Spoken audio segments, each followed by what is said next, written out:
Bonjour, donc nous allons continuer notre travail sur le livre Maths C Initiation, le langage C appliqué aux mathématiques. C'est un wikibook. Alors on a travaillé dans les applications, on a vu le chapitre les calculs, maintenant on va passer au pointeur de fonction. Alors on va voir, comment calculer la dérivée première directement et comme ça, on retournera sur la partie technique s'il y a des difficultés d'explication. Alors là, j'ai écrit un petit programme qui permet de calculer la dérivée première d'une fonction. D'accord? Alors ici, petite remarque, j'utilise comme les fonctions standards du langage C, l'entrée standard, entrée et sortie, l'entrée in et out, les entrées et les sorties, et le fichier math. D'accord? Et il n'y a pas de... Comment ça s'appelle? Je n'ai pas mis mes fonctions standards à moi qui permettent de contrôler le programme. Je n'en ai pas eu besoin, donc pour alléger le programme, je ne l'ai pas mis. D'accord? Donc il n'y a juste que les fonctions standards du langage C. Alors, petite révision, on va créer une fonction qui s'appelle f, d'accord? Alors, comme argument, elle a un double, et comme sortie, elle a un double. Cette fonction permet de calculer le carré d'un nombre, d'accord? Et comme je vous ai présenté dans le cours d'initiation, on va associer à cette fonction une chaîne de caractères qui va permettre d'afficher dans le terminal le nom de la fonction, enfin ce que fait la fonction sur laquelle on travaille. Donc on a la fonction f, on a la fonction g, d'accord? Là, elle est un peu plus complexe, c'est x au carré, sinus de x, plus x moins 3, d'accord? C'est une fonction g qui a comme caractéristique le fait d'avoir une sortie double, exactement comme f, et comme entrée un double aussi en argument, et les deux fonctions ont exactement la même forme, d'accord? Aussi bien en entrée qu'en argument. Alors, ici, je vous présente la manière en mathématiques, comment on calcule la dérivée première d'un point de vue numérique, d'accord? Naturellement, dans la définition de la dérivée, il y a la notion de limite, mais pour faire les calculs numériques, naturellement, on ne peut pas utiliser la notion de limite, donc on utilise cette version-là, d'accord? J'essaierai peut-être de voir si je peux trouver une méthode qui explique d'où sort cette fonction. Enfin, c'est une fonction qui calcule la dérivée. Donc là, on prend donc la fonction f, on la réplique, on met un signe moins entre les deux fonctions. Dans un cas, on ajoute plus h, et dans l'autre, on ajoute moins h, et on divise par 2h, d'accord? H étant une très petite valeur, plus on prend, enfin, en contrôlant la valeur de h, on arrive à améliorer le résultat de la dérivée, pour avoir une valeur de la dérivée le plus proche possible de la valeur que l'on souhaite. D'accord? Donc h, c'est une valeur que l'on décidera un peu plus tard. Alors là, c'est la fonction que j'ai appelée comme ça. C'est la fonction qui permet de dériver une fonction de la forme double avec argument double, qui a une sortie un double et comme argument un double, c'est-à-dire exactement la forme de la fonction f et g. Donc là, c'est la dérivée première. Et ici, on a tout simplement ce travail-là qui est présenté ici. D'accord? Alors, cette valeur-là correspond à ça. D'accord? Mais sous forme d'appel de pointeur de fonction. Là, ça appelle un pointeur de fonction. D'accord? Alors, là, on déclare le pointeur de fonction qui doit avoir la même forme que la fonction sur laquelle il pointe. D'accord?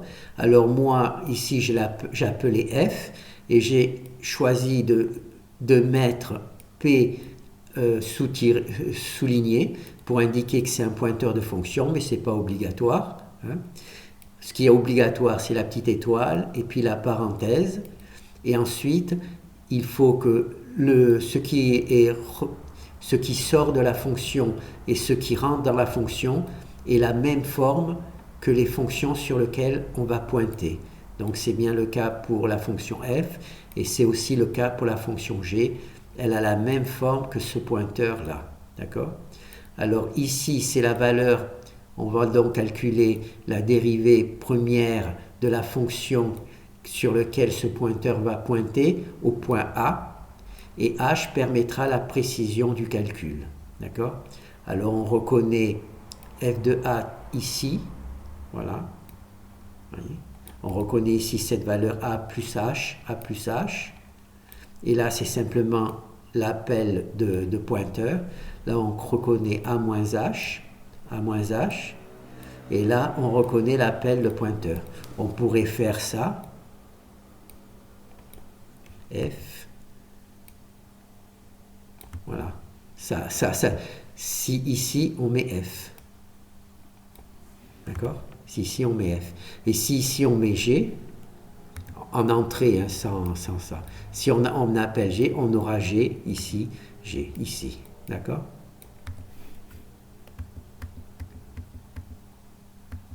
Ce petit truc va être remplacé par le nom de la fonction sur lequel on va travailler. D'accord? Alors, c'est ici qu'on a notre appel de la fonction dérivée première. Ici, c'est f, on travaille sur la fonction f. X, c'est le point sur lequel on veut sur lequel on veut calculer la dérivée. Et h, c'est une valeur qui permet d'améliorer plus ou moins le calcul de la dérivée première. D'accord? Et là, c'est l'appel quand on calcule la dérivée de f au point x, d'accord, au point 2. Et là, c'est l'appel de la dérivée première de la fonction g au point x aussi, x égale 2, puisqu'on a gardé la même valeur. D'accord? Et h permet d'améliorer la précision en fonction de la valeur qu'on met. D'accord? Donc on va essayer. Alors là, on a notre fonction f. On a vu, c'est la chaîne de caractères qui permet d'afficher ça. C'est cette commande qui permet d'afficher ça. C'est-à-dire, on affiche un string S. D'accord? Donc là, on a notre chaîne de caractères. La même chose ici, la chaîne de caractères, on affiche ici, grâce à un string, notre chaîne de caractères. Comme on a dit, à chaque fois qu'on écrit une fonction, on essaie de l'associer à une chaîne de caractères qui lui correspond pour pouvoir l'afficher lors de nos calculs, savoir de quoi on parle. Alors là, on calcule f de 2. Là, on voit, hein, c'est facile, x au carré, quand x égale 2, ça fait 4, il n'y a pas de souci. Là, on calcule la dérivée de f au point 2. Alors là, dérivée de x au carré, c'est 2x, et 2x multiplié par 2, ça fait 4 aussi. D'accord? Et là, on travaille sur la fonction g. Alors, on calcule la valeur de g au point 2. Là, on obtient cette valeur-là. Et ensuite, on calcule la valeur de la dérivée première de g au point 2 et on obtient cette valeur-là. D'accord? Et c'est la même fonction dx1 qui calcule la dérivée de la fonction f et de la dérivée de la fonction g. C'est-à-dire que je reprends, ici, si on se retrouve ici, hein, d'accord? On se retrouve ici, d'accord? Si ici je fais rentrer la fonction f, d'accord? cet appel de pointeur,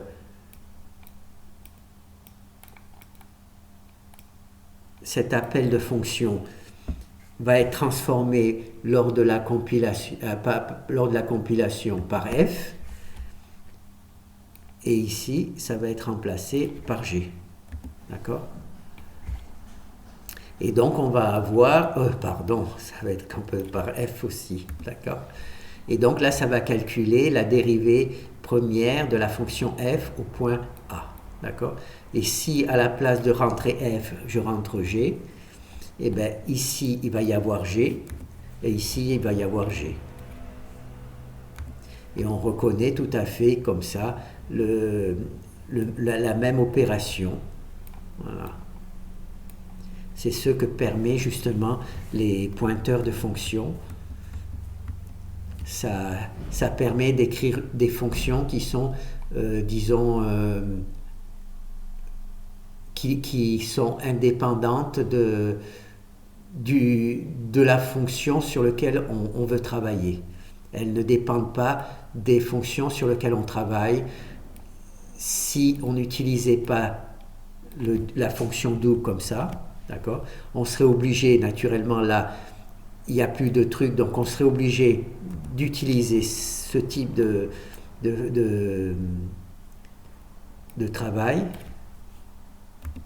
Et quand on appellerait la fonction dérivée, elle ne dériverait que des fonctions qui s'appellent f, d'accord. Si on veut dériver la fonction g, eh ben on ne pourrait pas le faire parce qu'il faudrait écrire une deuxième fonction,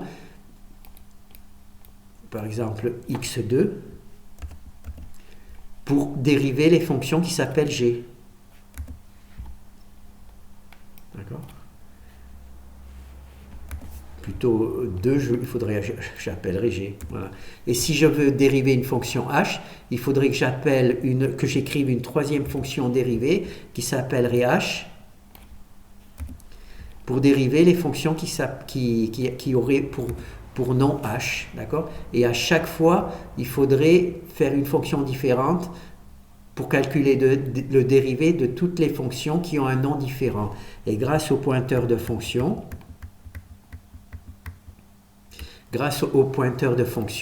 eh bien,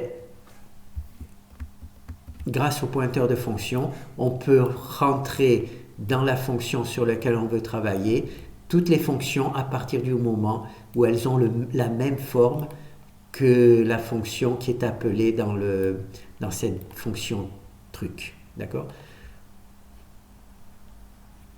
Alors on va peut-être voir une deuxième, la fonction f rongée.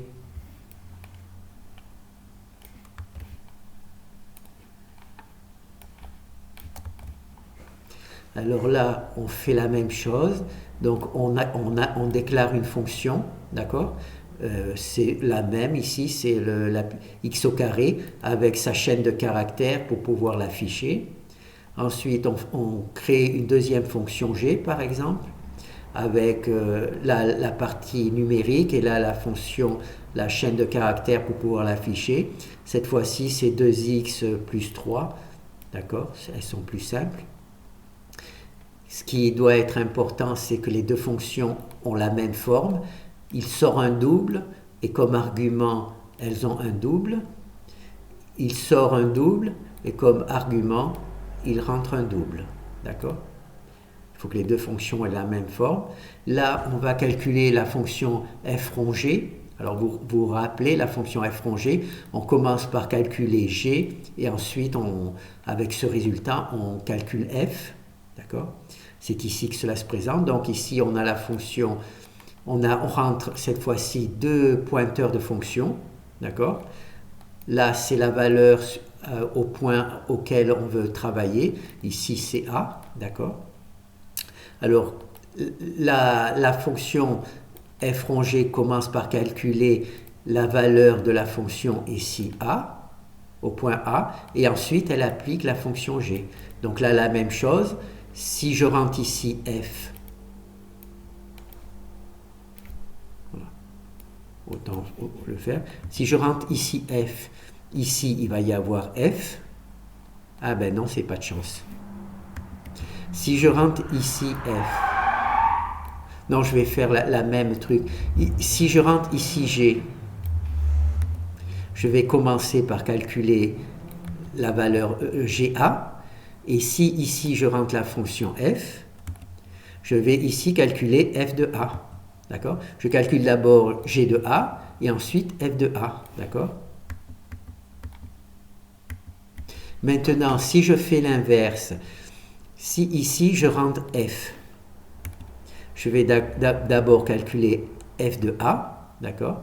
Si ensuite ici, à la place de rentrer F, je rentre G, je vais calculer, donc F de A, je vais lui appliquer G. Au résultat de F de A, je vais appliquer la fonction G. D'accord? Et si ici je fais F et F, d'accord? Alors ce F là, il va se transformer ici, et ce F là, il va se transformer ici. Et donc je vais calculer d'abord F de A, et à ce résultat, je vais appliquer de nouveau la fonction F. D'accord? Donc là, je vais voir si je n'ai pas trop massacré mon programme. Je vais le lancer. Donc le mieux là, comme j'ai beaucoup massacré, je vais le récupérer. Alors là, on a nos deux fonctions, d'accord?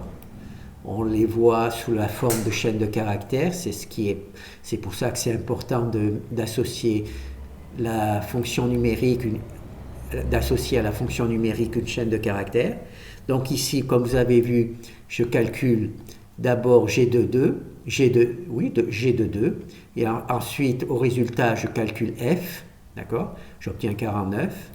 Ici, je calcule d'abord F de 2, l'inverse, et ensuite j'applique la fonction G à la sortie, et ensuite ici je fais F de 2, et ensuite je rappelle F de 2. Bon, ici le plus simple c'est d'essayer sur F de 2, donc je calcule, j'ai F de 2, donc 2 au carré ça fait 4, et à 4, je rentre le 4 ici, donc ça fait 4 fois 4, 16, ça fait le résultat. D'accord?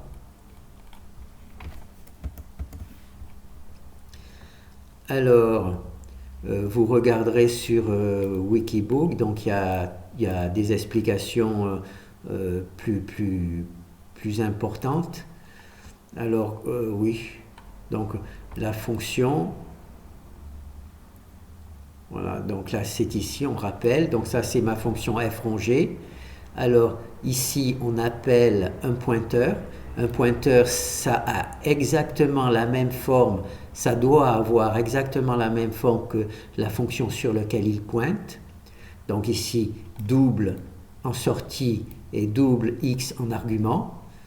Là, c'est pour la fonction f, double en sortie et double en argument. Alors ça serait plutôt que pour la fonction f, on pourrait dire pour la première fonction, et ici pour la deuxième fonction, puisque vous vous rappelez que je peux mettre ici n'importe quelle valeur. Je peux mettre ici f, la fonction f qui est là, d'accord?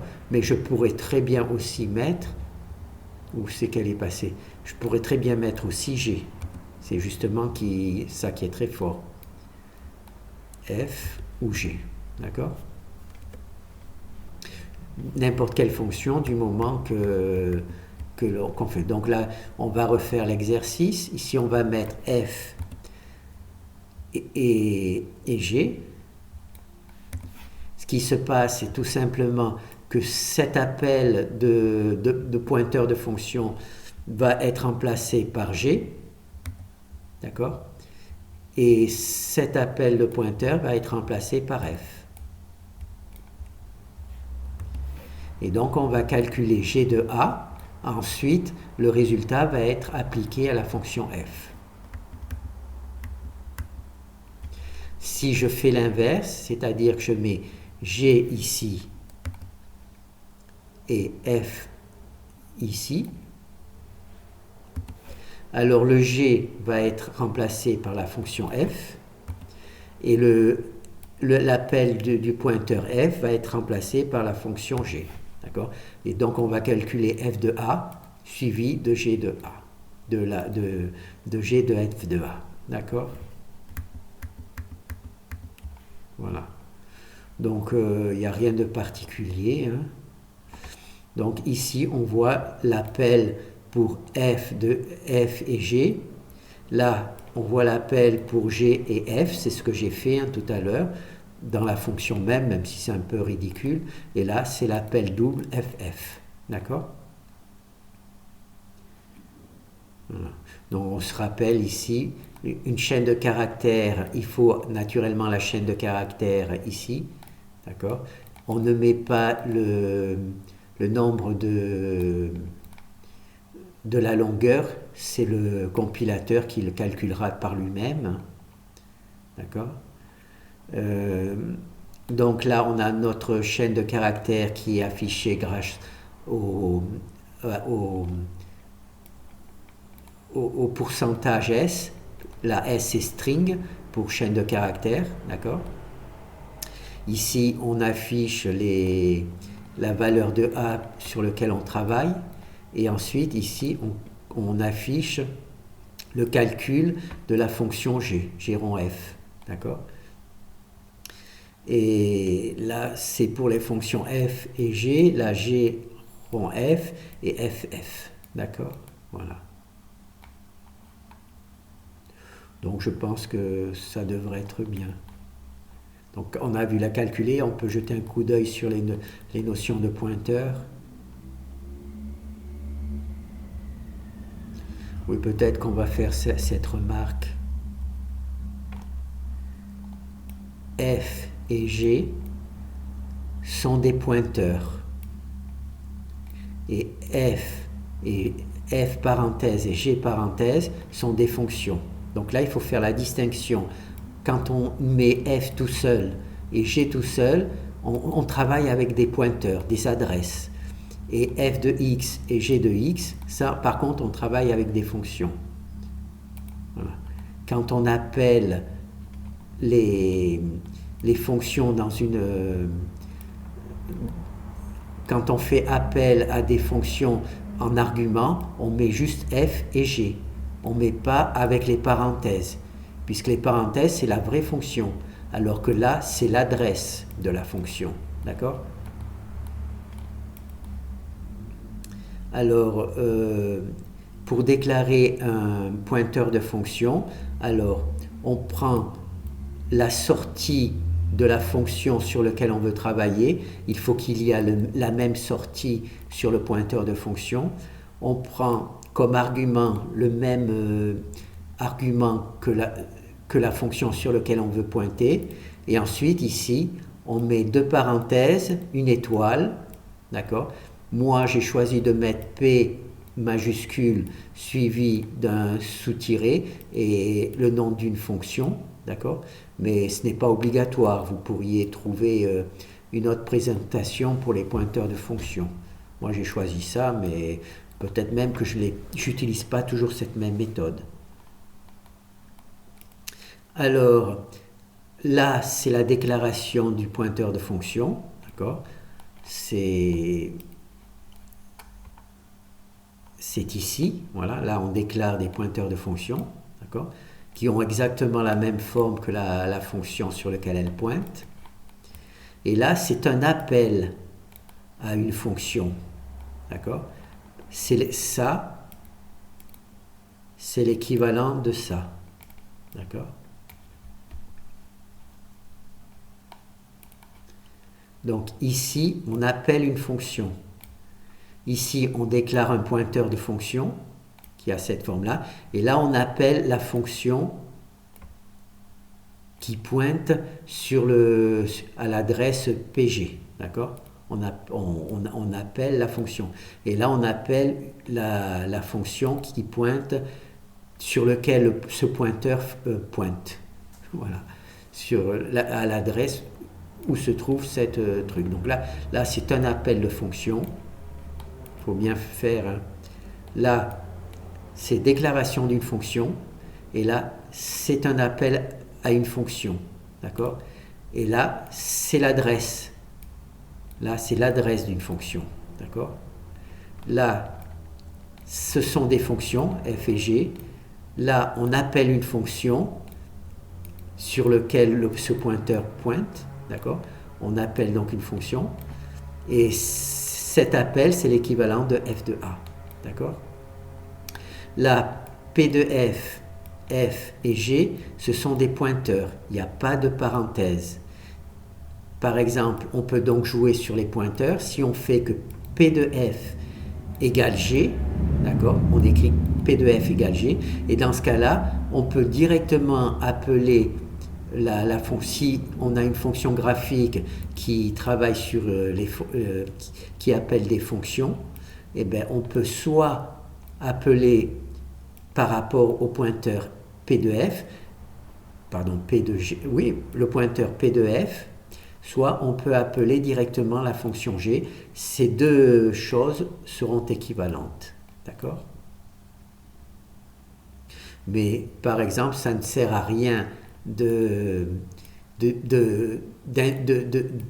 faire pointer la fonction g sur p de f, puisqu'on peut directement appeler g. Donc cette partie-là, c'est d'un point de vue historique, comment dire, de savoir que ça existe, mais en règle générale, on appellera directement la fonction g sans la transférer à un pointeur. D'accord? Puisque c'est la même chose de toute manière. C'est simplement que ça fait du code en plus, alors autant diminuer le maximum le code sur lequel on travaille. D'accord?